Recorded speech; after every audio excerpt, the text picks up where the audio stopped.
Apprendre à prier pour la guérison, c'est le nouvel ouvrage qui fait son entrée dans les rayons des librairies. Un petit ouvrage de 80 pages qui se laisse explorer dans une facilité fascinante. Un ouvrage qui est l'expression du partage d'un certain nombre d'expériences à la suite du Seigneur.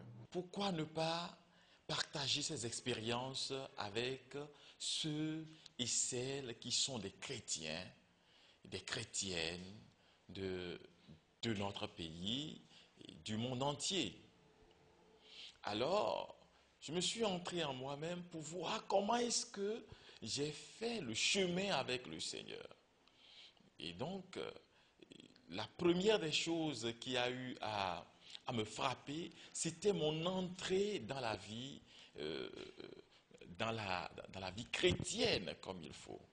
Et ce qui a été la porta fidei, comme l'a dit le pape Benoît XVI dans sa lettre apostolique Porta Fidei, ce qui a été la porta fidei pour moi, la porte de la foi pour moi, c'était la maladie et la mort de mon feu père, de mon papa plutôt, de mon papa Samuel Saba, depuis 1999.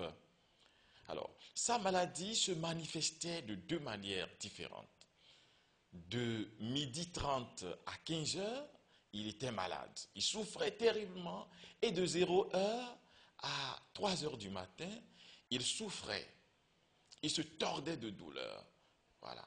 Un petit ouvrage de poche, Apprendre à prier pour la guérison, est subdivisé en trois grandes parties qui sont comme des marches à franchir pour la guérison. La première partie, c'est Jésus face à la misère du monde.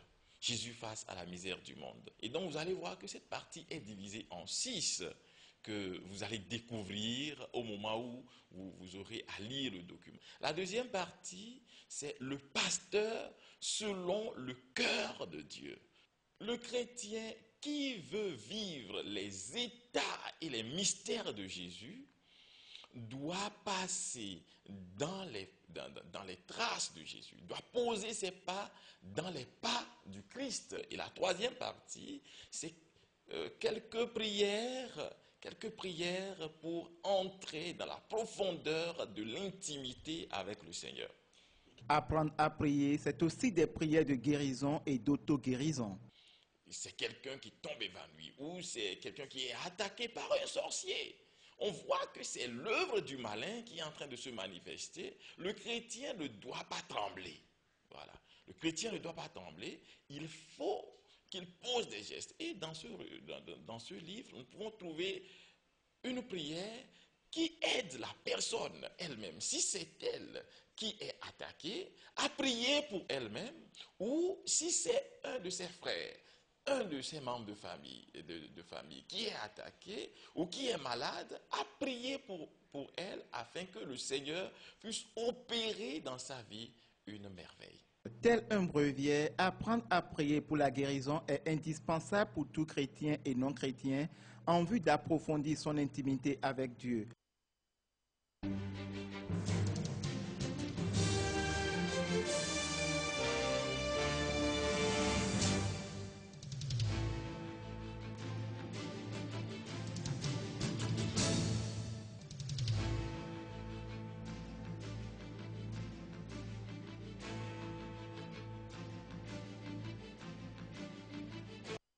LCD Télévision.